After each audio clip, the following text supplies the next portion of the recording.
This is Goals with Soul, the podcast for visionary coaches and entrepreneurs, building your business with inspired action. In alignment with your mission and authentic message, so you can create impact for your soul clients and feel lit up every day. I'm your host, Jo Ingram, married mum of 3 daughters from London and a former ad agency director turned business coach and strategist. In Goals with Soul, we blend revenue generation with energetics, marketing strategies with pranic healing, and ambitious business goals with our soul's desires. If you're looking to build your business with less efforting and more ease, this is the podcast for you. Let's dive in. Welcome to Goals with Soul. I'm Jo Ingram and I'm actually on holiday right now. I'm in Portugal, taking an amazing break with my family. Fell in love with Portugal actually this spring when I went to a business retreat with my coach, my mastermind sisters. Never been to Portugal before, visited Lisbon, fell head over heels in love with this chilled out, sunny, friendly city, and decided that it was time to take the family on a break when we're traveling around Portugal, hopefully as you are listening to this. And in fact, I'm back in Lisbon in the fall, back to my business retreat, because this is living the life of freedom that I had always envisaged. And actually, I've got it in my vortex now that one day I would really like to live in Portugal. So watch this space. But I'm doing what I have learned and what I talk about frequently, which is live what you desire now. Yeah, sure, one day I want to be living in the big pool. No, I want to be living in the house with the big pool in this gorgeous sunny spot by the coast in Portugal. But right now I can visit and I can stay in nice hotels and I can socialize in the sunshine with amazing people and lie on the beach with my kids. So it's all about starting to bring those feelings and evoke the law of attraction for the future. And that's the space I'm in right now. And I'm just so excited because things are happening. Momentum is moving. You know what it's like when you're on an upswing, when you're allowing. And you know me, you know that this isn't something that just comes all the time with ease, which is why I created this podcast and created my business, because the way I wish to help is to help women exactly like me, people that don't find it the simplest thing in the world to lean back and allow, but instead have super active, fast minds that constantly want to be in the doing mode. And just sometimes, if you can just ease off and allow, I'm telling you, the universe creates magic that just reaffirms the fact that this is the way it's supposed to be. We are supposed to live with ease. And so I was telling you about a couple of amazing things that are going on right now. First of all, I found out this morning that this very podcast, Goals with Soul, is now in the top 3% of all global podcasts. That's right, the ranking in the top 3%. I mean, it blows my mind. And I have to thank you listening in to support this show, which is making it what it is. And that's just feeding my passion even more to just keep the consistency, keep the quality, keep the guests, and keep doing exactly what the heart of this show is all about, which is sharing the truth, sharing the goals we have and how we want to arrive there with passion and with inspiration and open our soul to what we're really meant to be doing in this world and in our businesses. And the second exciting thing to share with you is I have launched the Messaging Edge Express for this August.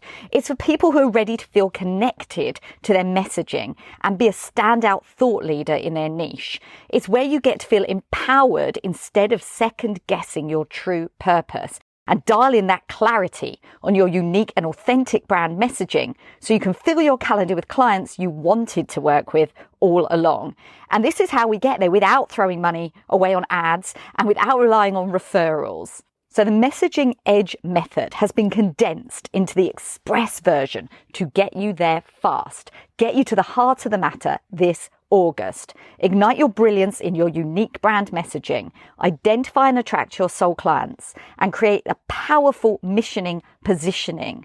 I've got just 3 spots open this August. They're for visionary coaches who are ready to elevate your messaging, reclaim their passion, and powerfully attract the clients they've always wanted to work with. And if that's you, please DM me for details, drop into the show notes, and you can book a call with me to discuss whether this is a good fit for you and if you can claim one of the Messaging Edge Express spots this August. So if you don't hear back from me right away, it's because I'm on the beach, but I am checking my messages and I have got some spots open for after my return on the 9th of August. So grab hold of one of those spots now, and I can't wait to talk to you more about it. This is a great segue actually into introducing my guest this week, because having vacations, taking time off, creating ease in your business is an absolute fundamental goal we should all have. And I know from bitter experience that it isn't always easy to get to that place, that actually we end up doing all the things ourselves, getting overwhelmed, feeling that we have to be hyper controlling over every aspect, whether that's building our tech or doing all of the messages in our inbox, creating all of our social media, etc.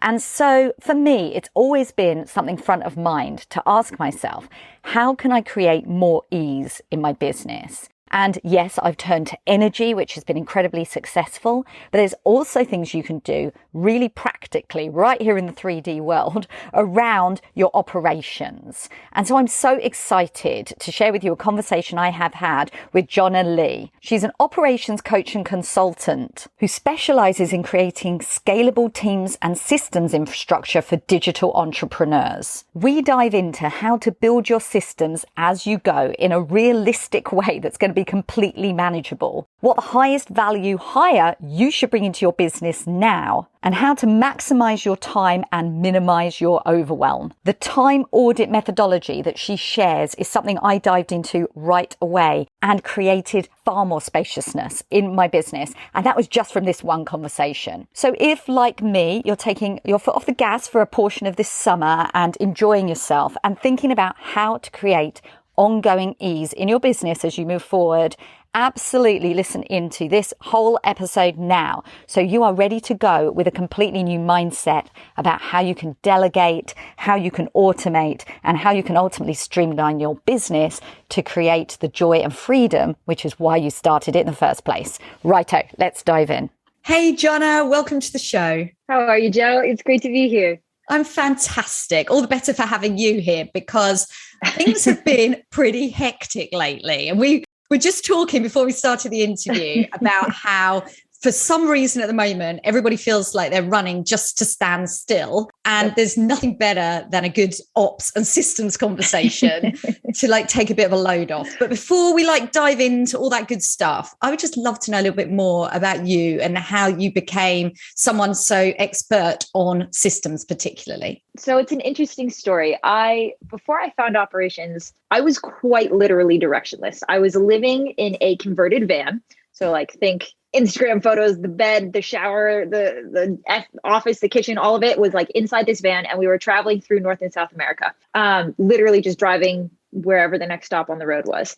And my boyfriend at the time that I was traveling with was growing this digital business. And so I was seeing him run this business, literally from 2 feet away from me across the table every single day. And I realized, as I just started to kind of weigh in, provide insights, provide my observations, that I was picking up things in his business that he wasn't. I was seeing gaps that were not on his radar, were not something that he was looking at. And through a series of odd events, I ended up joining his team for what was supposed to be just 30 days, stand in as an account manager. And as soon as I got in there, I was just oh my God, everything's a mess. I need to clean this up immediately. Somebody's got to clean this up immediately. And I eventually became the COO of that business. And it was this wild ride, because at the beginning, I didn't even know what operations was, let alone that I was doing it, right? But it felt very intuitive to me. It felt very natural. I was just seeing the gaps, seeing the inefficiencies, seeing where things were breaking, and kind of intuiting my way towards what I thought a good solution would be. Once I discovered that there's actually a name for that, I was able to get a little bit more focused in my sort of skill development. And I was able to acquire mentors and able to do a lot of kind of self-education, read a lot of books, just pull in a lot of resources and then test those things and those ideas within the business and see what came back, see what happened. So I would say my foray into operations came through a lot of trial and error over the series of years, but it's also been a wonderful journey because I've been able to gather a lot of data and see truly what it is that makes businesses run. What are the best practices for building and for scaling? And what are also the common pitfalls that people often fall into on their path to scale that can hold amazing entrepreneurs back from ever truly being able to accomplish their full impact and their full vision? Oh, I love that story. And I can't help but the woo-woo in me is all thinking, wow, that was obviously meant to be. The relationship didn't last, but No, it did not. clearly the career trajectory You're was right. the piece there that you were really meant to learn. Yeah, absolutely. It was an interesting start for sure, but nothing but gratitude for that entire experience because it put me where I am now. I love that. I love that. And Yeah. also, before we go on, it just strikes me that when I first started out in my business, I'm not sure I would have understood what operations actually meant. I mean, I come out of corporate, so I have got a pretty good idea. And I worked in a media agency, which was very tech heavy. So probably I was more educated than most. But even so, when you think about being a coach or a solopreneur and people start talking operations and systems, it can be like one of those things you nod along to. Yeah, I understand. But actually, you benefit from really getting what it means. So, just give us the lowdown on exactly when people talk ops, what specifically we're talking about. And you are not alone in that, Joe. If I have asked 10 business owners to define operations for me, I will get 10 different answers. And what is wild to me is that if I ask 10 operators, like COOs of big businesses,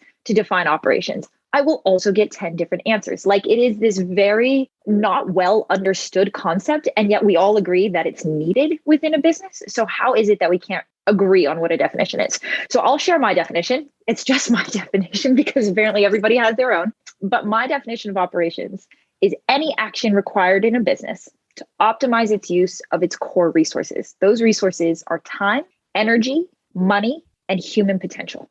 So at the end of the day, all of the tools and strategies and things that you think about when it comes down to operations are really just that. They're tools, and the desired outcome of those tools is efficiency. How do we take all the time and the energy and the money and the potential that's represented in our business every day? And how do we maximize our return on that investment of resources? How do we make sure people's time is going towards the right thing? Their energy is going towards the right priorities. The money is being spent well. And to me, the most fascinating one is the human potential. How are you creating an environment where people are bringing their best effort and their best creativity and ideas to the table to maximize on that potential as a lever for growth within their business? I'm laughing. I shouldn't be laughing. I'm laughing because I'm like, what the heck?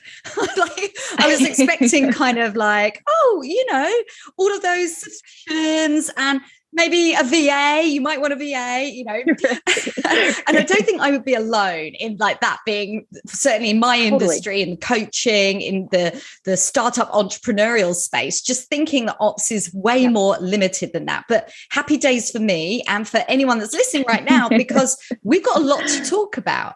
Because if the scope that really we have to play with to make our businesses more profitable, to make our lives easier and more pleasurable, in the fact that, running our businesses should be with ease and not stress.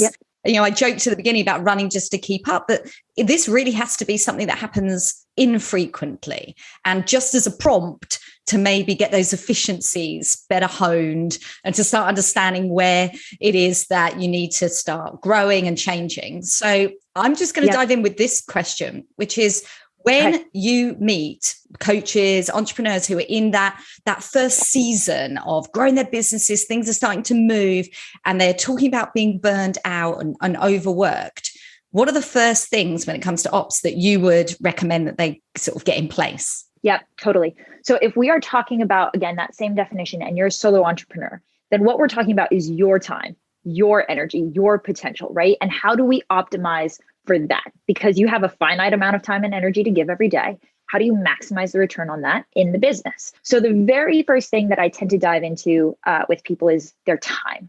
Where is your time currently going? You're telling me you're burnt out. You're telling me you're overwhelmed. Well, what is that overwhelm coming from? What is it being spread across? And I'll to walk them through essentially a little exercise that I call a time audit, where they list out, here are all of the tasks that are filling up your day. Now, let's take a look at those tasks and let's analyze which of these are necessary. Like, are we doing things that really just maybe don't need to be done? Which of these are valuable? Meaning they might all be important. They might all need to get done. But what drives the most value into your business versus what do you need to get done just because it needs to get done, right? Like sending out an invoice or responding to that client email or whatever. Are these true value driving activities? And we'll sort their task list by value. There's a metric that I call the effective hourly value. That is the potential value that you could drive into your business with 1 hour of your time. Some of these activities may be things like appearing on stages, doing your coaching, sales calls, right? These are really high value activities. They represent the highest level of growth that you could drive into the business given that amount of time. Some of these things like sending invoices, administrative work, that kind of thing, are just lower value activities. And so we'll sort their task list by value to the business. And then we'll take a look at the bottom of the list. And we'll say, great, these are the things that are taking up a lot of your time and they're providing the least amount of value. This is just the most inefficient use of your time right now. So how do we build a scope of work around that and either automate it, delegate it, or streamline it, right? One of these three things needs to happen. We're either going to automate it so it never needs to happen by anybody ever again. We're going to delegate it. We're going to hire a virtual assistant or fill in the bank, whatever that scope of work is, that role that we've defined, or we're going to streamline it. Maybe you do have to be the person to do it, but you have to figure out a way to do it way more efficiently because it cannot continue to eat up all of this time in your day and lead to your overwhelm and your burnout. That can't happen. That's not sustainable. Yeah, literally my mind's buzzing now. And I know to you, my darling listener, I'm sure that you're doing exactly what I'm doing, which is like, yep, that one. I can think of that. That's the task.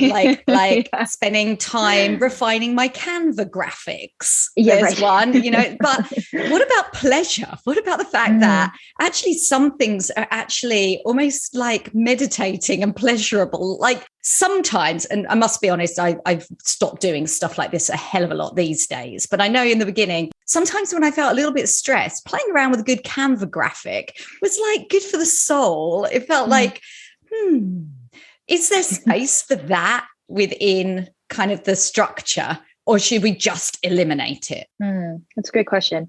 I think it comes down to optimizing for the second resource of the four, which is energy, right?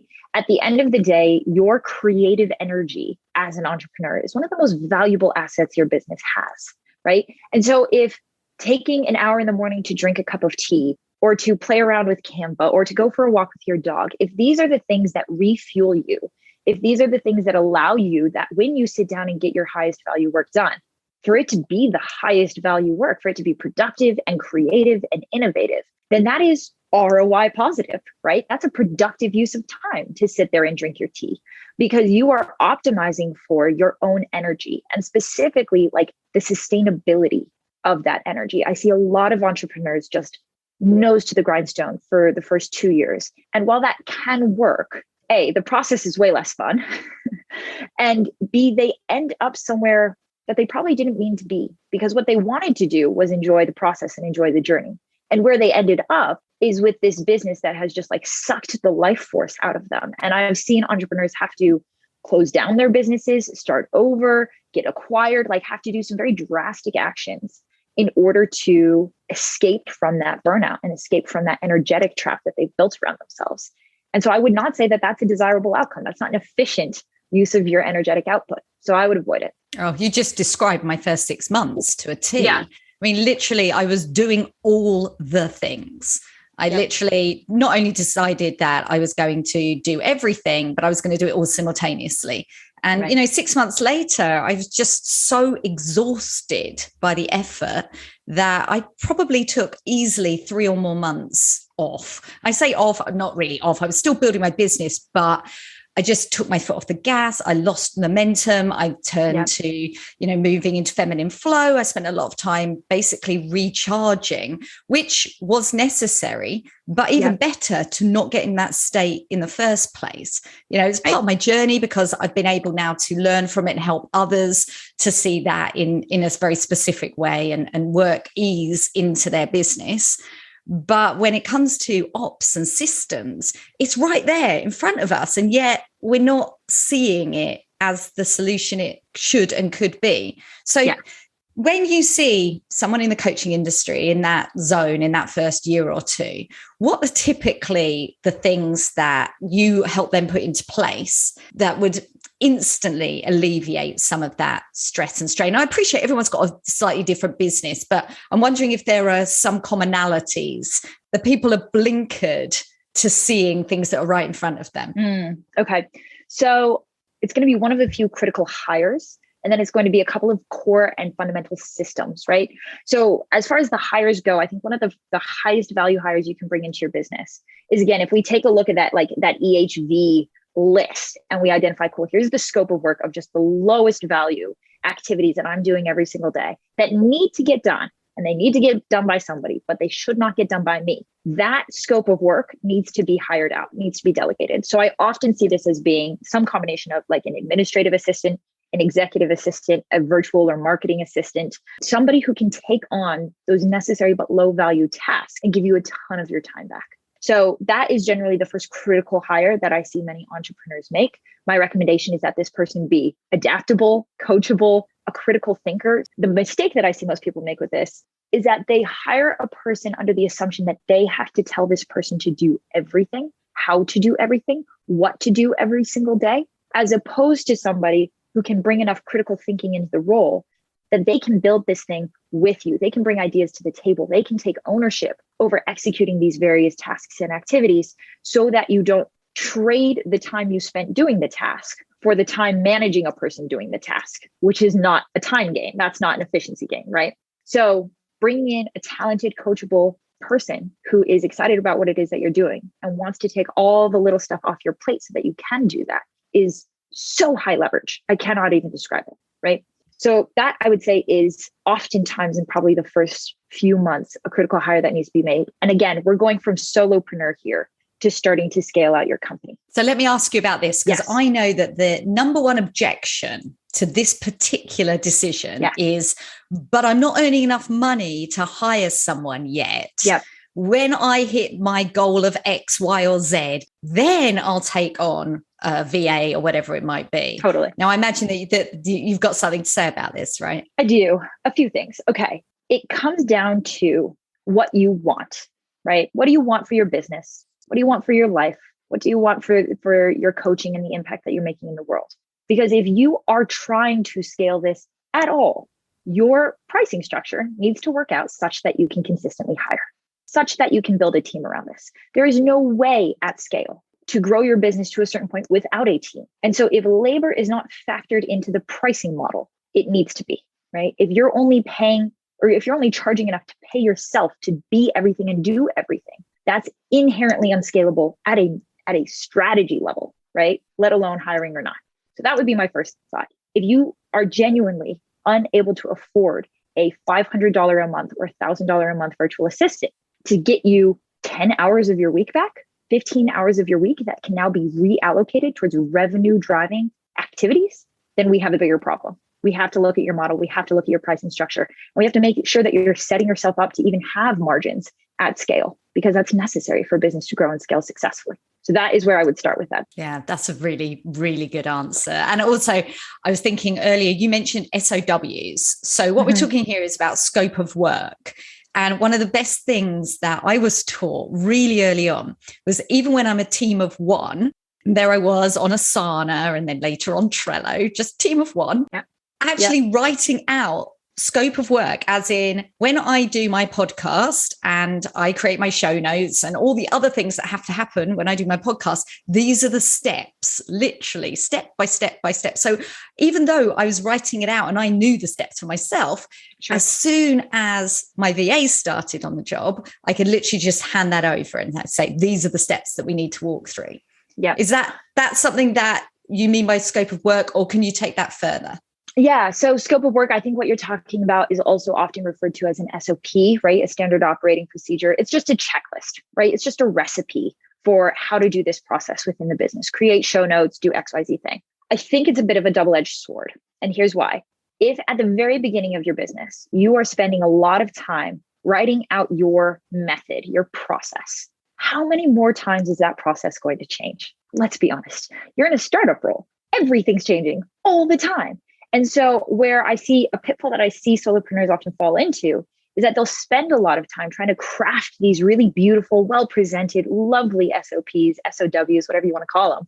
And then they're going to change again. And then they're going to rebuild them. And then they're going to change again. And then they're going to rebuild them. And they're going to go through that cycle before they've even hired the person that they're going to one day hand this off to, right? So again, strictly from an efficiency perspective, there's no ROI. There's no ROI on that time spent. There's no ROI on that energy spent. And so where I would recommend starting to put in place those sorts of documentation, that documentation of best practices in your business is once the process is pretty solid, once it's pretty fixed, and you don't expect that there's going to be a lot of ongoing change to it on an ongoing basis. Number two, once you know that you're going to hire a team for it, right? Because if you're not giving that to anybody, if you're not training anybody in it, if you're not providing it as a resource to anybody, why is it there? Is it adding any value into the business other than to get your own thoughts out of your own brain, right? So I think, yes, that's an important step at a critical time, right? And what I see a lot of people do is that they use this build out of the SOPs, SOWs as essentially procrastination. They're like, I worked on my business today. I built out 10 SOPs.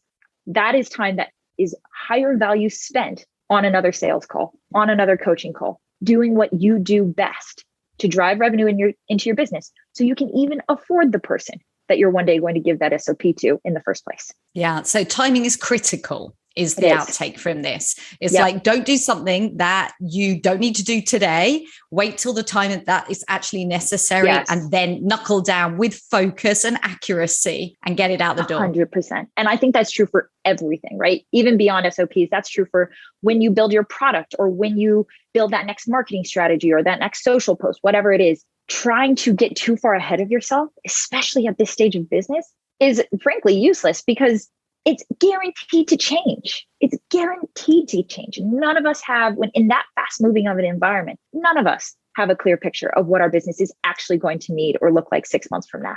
And so for you to try and future pace that, again, just leads to a lot of time and energetic loss because you're building out things that don't actually end up being actionable or necessary within the business by the time it rolls around. Yeah. So look, clearly new entrepreneurs, coaches are going to make mistakes along the way. I think it's part of the journey.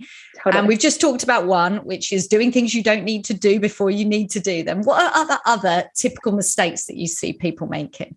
Big ones at that initial stage of growth. I think it would be hiring too quickly. So after I just talked about it and making a critical hire, hiring too quickly, right? Be very, very selective with who you actually need on your team in order to scale to the next level. And I wouldn't recommend hiring somebody until the absence of that role actively causes you pain, right? Where you are actively stretched over bandwidth or things are breaking or you really don't have the expertise to be doing this at this level anymore. And you can feel that there is a gap within the business. Beautiful. Hire that person, right?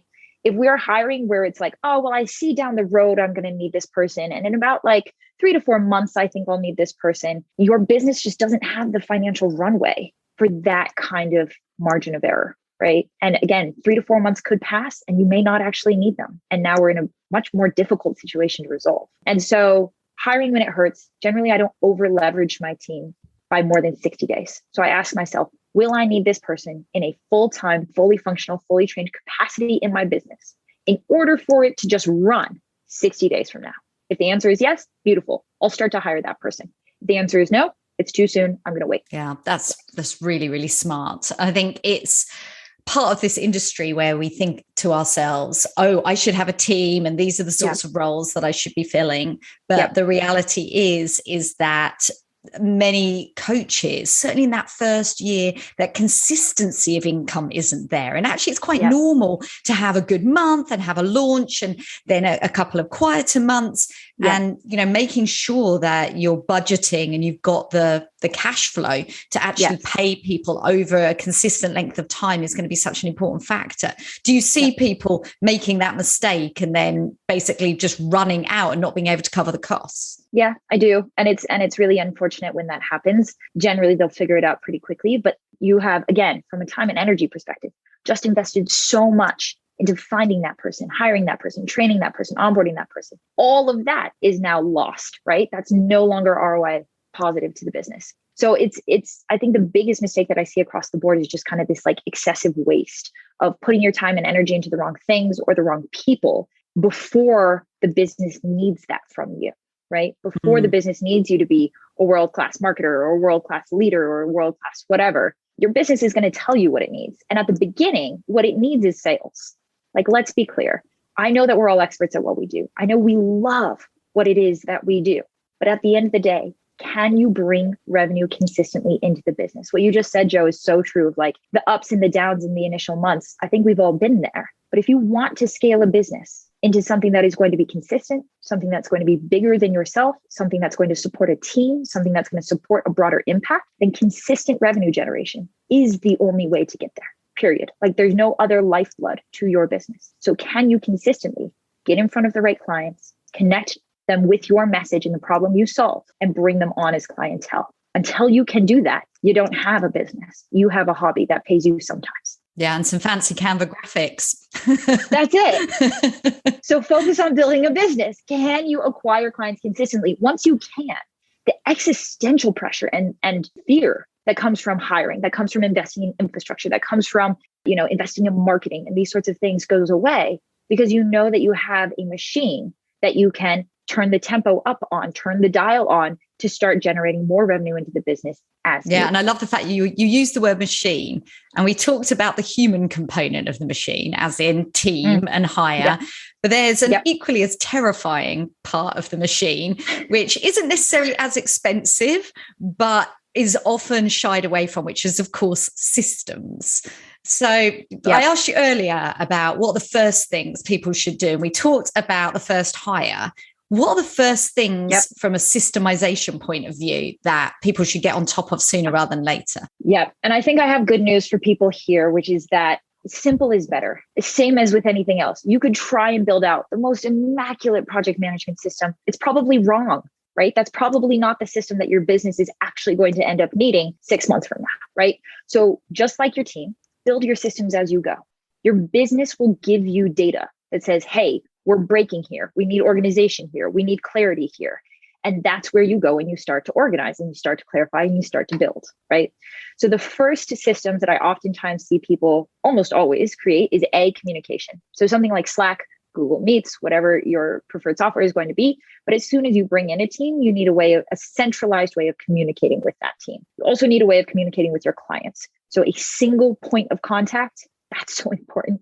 A single point of contact with your clients, whether that's your email or Slack or whatever it's going to be, but choose one and communicate with your clients there, right? So a single point of contact for clients, a single point of contact for team. That's going to take you very far, honestly. Just that's all you need to start, and like a Google Drive for some resources. As the business gets more complex, you're going to notice that your time is starting to get dragged down by looking for things. That's it, right? Like, where am I at with that client call? And I lost track of where we are in our conversation, and who was that lead that I need to follow up with? And as those sort of things start to eat up your time, it becomes inefficient. It becomes ROI positive for you to build out a system that is going to eliminate all of that time spent looking, right? So that's the second piece, the second system that I see people will build out next, which is the project management system. And this is the Asana, the Trello, the Monday.com, the ClickUp. There's lots of softwares out there that can support this functionality, but you're essentially looking for it to do a couple of things. Number one is just centralize the information in the business. All of that client information that's spread across 5 different Slack channels and 3 different Google Docs and like 2 Zoom calls, you have to bring it all together into a single place so that your team members can go to one place to find what it is that you're looking for, right?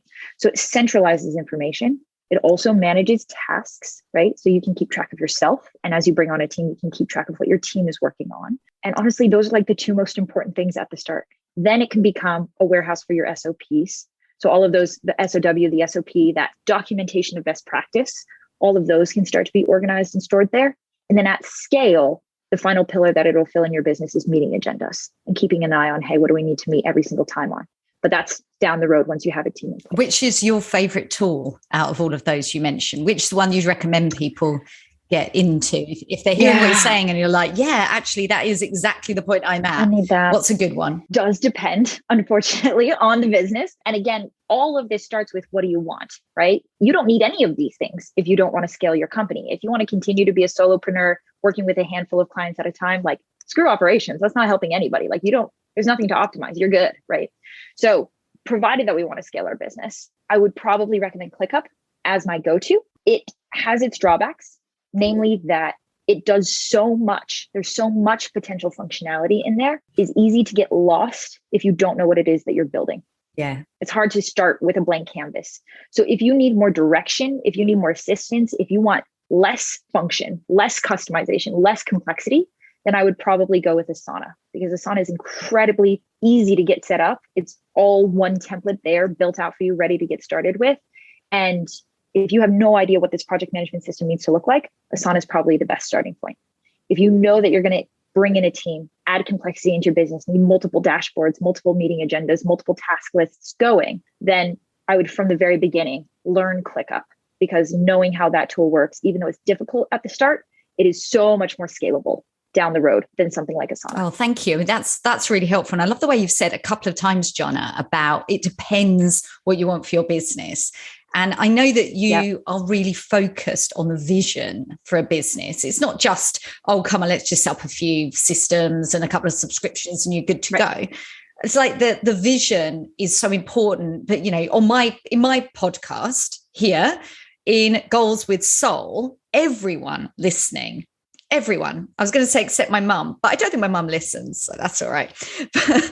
That's fine. It's okay, Mum. I don't mind. I don't take it personally. But I think that I think the reality is everyone here in this group wants to create a heart-centered business that really helps others, creates an impact in the world, follows their mission, but allows them also to live a life of overflow and abundance, and to have a life that's joyful, that's not spent, you know, tied to their desk 24/7.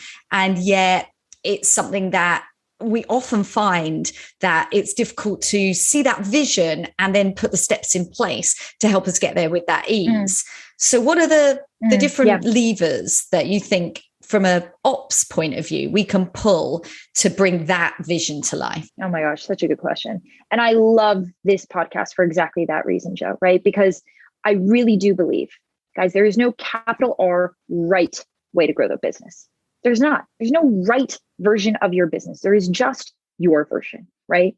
And so it starts with beginning at the end and saying, A, what do I want from my life? What do I want my life to look like? And then B, what relationship do I want this business to have as one of many pillars in my life, right? So long as we're clear on the end point, we can reverse engineer the steps to get there. If we're not clear on the end point, then the steps could be leading anywhere, right? We have no idea. And so there is no right operations. There is no right system. There is no right team. It's just what you choose it to be. And that has to start with you. And that has to start with your vision and what you want for the business, right? So start with, where do I want to be at the end of all of this? And specifically, a couple of variables I think you need to take into account. Do I want to lead and manage a team? I would make that decision now, because even if you're not there yet and you don't have to acquire that skill set yet, is that something you want to learn? Is that something you want to do? Because the answer to that question determines, at some extent, how big this thing is going to get. At some part, you can only go so far. You can only grow so big without a team. And that's fine. It's totally okay to stay small and be a boutique coach or work with a handful of clients for a long time. If that's fulfilling and joyous to you, don't grow. Don't grow, right? Only do that if you want to take on the challenges and the evolution that your business is going to ask from you as it grows and scales. Do you want to learn how to hire, learn how to fire? Do you want to learn how to manage? Do you want to learn how to delegate? Do you want to learn how to read data dashboards and make like numerical based decisions for your company as opposed to just heart-centered intuitive decisions, right? These are the things your business will ask from you one day. Do you want that? So just get clear, because there's no right or wrong answer. And then we can go from there. Oh my God, I just know that this is going to be such a polarizing question. I can feel I can feel the energy of being triggered, even though this hasn't even aired yet. And like, if you're listening to this now and you're triggered, you need to tell me, because I'm jumping over timelines and I'm like, yeah, there's some triggering. And some people are going to go, oh my God, I can't wait. It's like the CEO in me is like the vision is painted. I'm running a team and I'm making big decisions. And it's the CEO dream of building a business that is fully immersed in the whole of the business culture side. But like you pointed out, Jhana, and you know, that intuitive side, there's also going to be people that are like, that sounds awful. It's like not at all what I had in mind. So I'm so pleased that you have literally drawn that distinction. because it's really easy to start building things because we're told, oh, you need to do X, Y, or Z. And the reality is that isn't leading you where you want to go. And I know a couple of coaches that I talk to regularly who are making well in excess of six figures, and they just work purely one-to-one. They have an intuitive marketing plan. They are certainly not overstretched, and they are delighted with where their business is, with no intention of scaling or growing beyond that, just to continue living a really happy life and working with people that give them immense joy and inspire them. And that I have nothing but incredible respect for. I'm like, you know what you want. You're not getting pushed into the scaling debates. And that's a viable option. And I love how you've defined that so easily for people to understand. Yeah, definitely. And I think it's an important decision, because if you look statistically, the majority of CEOs that start their business do not end up being the CEOs that scale those businesses. And that's because scaling a business genuinely requires an entirely different skill set. It really does. A totally different mindset, a totally different way of thinking about your business, a totally different way of running your business. And so for the CEOs who want that, beautiful. They've just been waiting to get to that point. And now I can't wait to learn how to manage and delegate, systemize, and all of these things. For many CEOs who start a business, they do it because they're creatives. They do it because they're experts. And when their business starts to ask them to move away from those roles and start delegating those roles out, it feels very uncomfortable. And they actually cling on to those positions, even though that's not what their business needs from them anymore. And those are the businesses that either roller coaster or stay small or get acquired one day, because the CEO is not willing to evolve into a new version of themselves, the one that the business is going to need them to be in order to get to the next level. Wow, serious stuff. And on a lighter note, just sort of something a bit more personal about it. As somebody that's running your own business, I'd love your personal take on how you've approached it. So, like, what's been important to you? I know that you love to work with purpose-driven entrepreneurs, and clearly that whole heart piece is really important to you as well. So how have you decided your business is going to grow, and in what image? Yeah, I so resonate with like the difficulty of building an aligned business, because it's really difficult. There's so much noise out there around the right way to grow your business and how to do it faster and how to make it bigger and how to do and what you need to do to get your business to the next level. And so I think for me, it's been a couple of things. One is just a really consistent check-in with myself, consistently asking, do I actually believe this? Right? That narrative that I'm hearing on social media or from mentors or from gurus or from whoever, do I actually believe what they're telling me? B, do I choose that for myself? Right? Like, cool, I recognize that you're probably right. If I want to grow my business as fast as possible, I should probably do it that way. But do I choose that? Is it in alignment with my definition of success? So that end point for my business that I've painted for myself, that vision that I've painted for myself, does this strategically make sense? Is this a step that's actually going to move me closer to that? Or is it going to move me closer to some other version of this business, some other person's definition of what this business could be versus my own? So I touch base with myself and I check myself on that constantly. I have a coach who checks me on that constantly, because it is so very noisy out there with so many people telling you to not build your own business, but to build this other version of this business, right? So super consistent touch-ins. I have a very clear picture of who I want to become. And I have built this business as a vehicle to help me evolve and grow into that, right? So on the flip side of, maybe I sound a little bit scary about your business forcing and requiring change, but on the flip side of that, your business is this massive opportunity, right? You're going to be able to evolve. You have this incredible, like, you're going to get paid to learn the most unbelievable lessons and grow unbelievable new sets of skills and talents and become this whole new version of yourself. Like, that's incredible. That's an amazing opportunity that your business is giving you every day, even though it's hard and uncomfortable and all of these things, right? So I have made sure that the model for my business is in alignment with the person that I want to become. I want to be a coach that touches many lives. Beautiful. I'm going to build a scalable coaching model, right? I make sure that it's in alignment with the type of team that I want to run. I make sure that it's in alignment with the type of role that I want to fill within that business now and at scale, right? So I have cross-checked my strategy against the version of myself that I want to be in that definition of success that I've created for myself. And then every day, it's just the question of strategically, Does this move take me closer to that endpoint or doesn't it?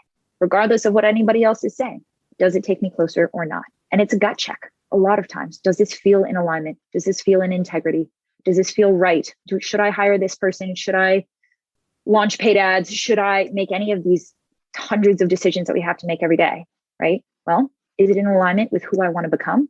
Is it in alignment with the business that I'm trying to build? Beautiful. Jhana, I'm going to leave it there because I'm like, ooh, my head's a little bit blown because I think that you've articulated so well what many of us intuitively know and are doing those gut checks.